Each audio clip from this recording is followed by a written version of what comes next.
c'est à votre tour de me rejoindre. Flore Alexandra, bonsoir. Soyez la bienvenue sur le plateau de 100% Phénomène. C'est Bonjour, un madame. honneur de vous avoir à mes côtés, à nos côtés. Comment allez-vous? Bien, madame. Merci, cher public. Merci. Je crois que vous vous sentez investi pleinement d'une mission. Laquelle? Une mission, je dirais bien, oui. Quand j'ai rencontré Piaf, elle m'a dit « Va, Edith va Piaf. par le monde », Madame Edith Piaf, bien sûr, puisque dans 2 ans, nous fêtons le 50e anniversaire. Bien, j'ai passé toutes ces années en tant qu'auteur-compositeur, et quand je l'ai rencontrée, je me suis dit « Voilà des chansons qui me vont bien, et je vais me les faire pour moi aussi ». Bah, c'est un très bel hommage que vous lui rendez en tout cas. Vous vivez pleinement votre, justement, cette passion au quotidien. Comment ça se passe? Vivre pleinement, madame, c'est peut-être pas tout à fait, comme disait tout à l'heure le public.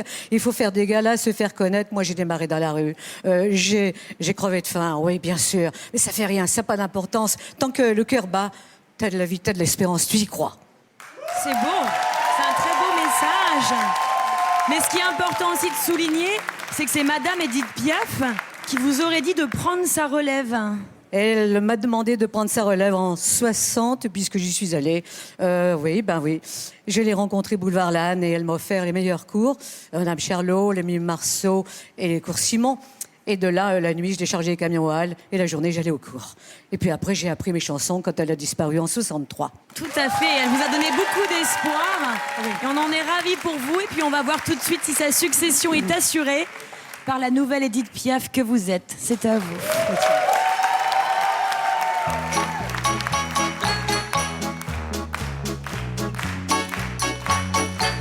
Tu me fais tourner la tête. Mon manège à moi, c'est toi.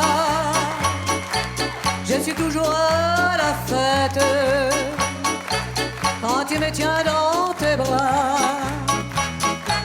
Je ferai le tour du monde.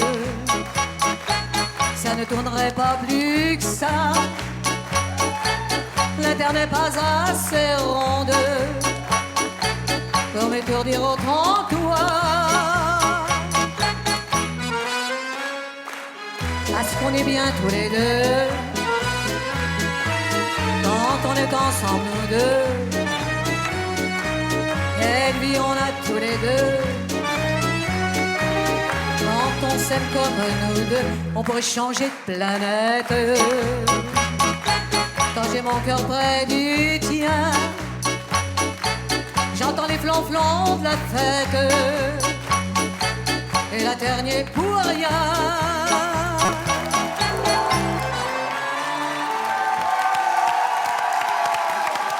Merci. Ah oui, vous pouvez, hein. C'est une véritable ovation. Tout le monde est debout. Standing ovation pour Flore Alexandra. Vous êtes fabuleuse. Vraiment.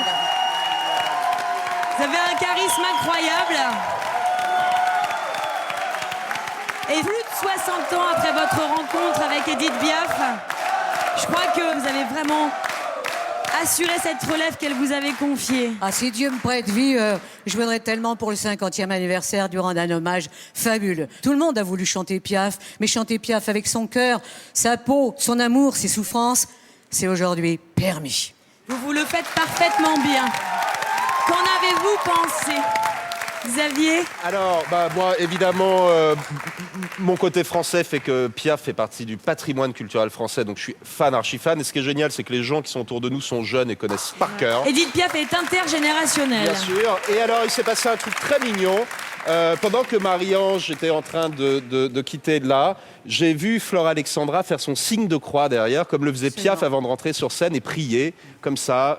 Voilà, donc elle est vraiment investie, elle est vraiment possédée, et c'est bravo. C'est une belle possession. Bravo. Merci, monsieur. Merci, monsieur. Ariane? Moi aussi, bluffée, séduite. J'adore Piaf, elle l'a merveilleusement bien chanté. C'était vraiment touchant. Enfin, autant je connais moins Jeanne Masse et je suis moins groupie de Jeanne Masse. Autant On avait Piaf. remarqué. Merci, c'était vraiment. Merci, top. madame. Benjamin ému? Bah oui, pareil, moi même si c'est pas ma génération, forcément je connais Edith Piaf aussi. Effectivement, vous êtes complètement habité par Madame Edith Piaf et au niveau de la voix, rien à dire quoi, c'est top. Toutes nos Bravo. félicitations, Flora Alexandra.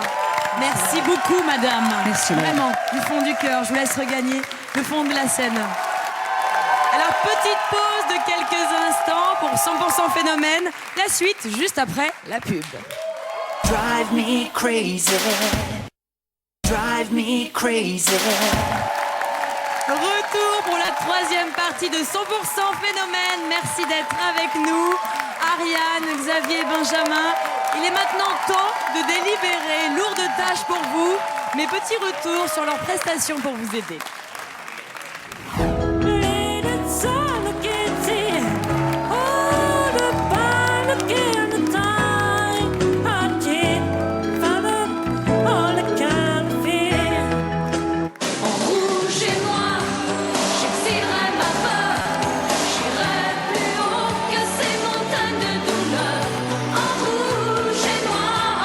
On pourrait changer de planète. Quand mon cœur près du tien, j'entends les flancs-flancs de la fête. Et la terre n'y est pour rien. Alors, Xavier, choix tout aussi difficile sur cette catégorie ou pas? Ou ça fait l'unanimité? Non, c'est dur parce que Marie-Ange est très très bonne. Marie-Ange, c'est Jeanne Masse aussi, quoi. Donc c'est très dur. Et après, il y a Flora Alexandra qui arrive et qui fait aussi un truc magnifique. Donc c'est très très dur. La petite différence, c'est que vous avez fait un playback et que madame a chanté, donc... Avec sa voix, ses tripes, son Ouais. cœur, comme Edith. Et allez. Donc, si je comprends bien, Flora Alexandra, vous êtes donc qualifiée pour la finale. Toutes nos félicitations. Marie-Ange et Michael Jackson de Créteil, merci pour votre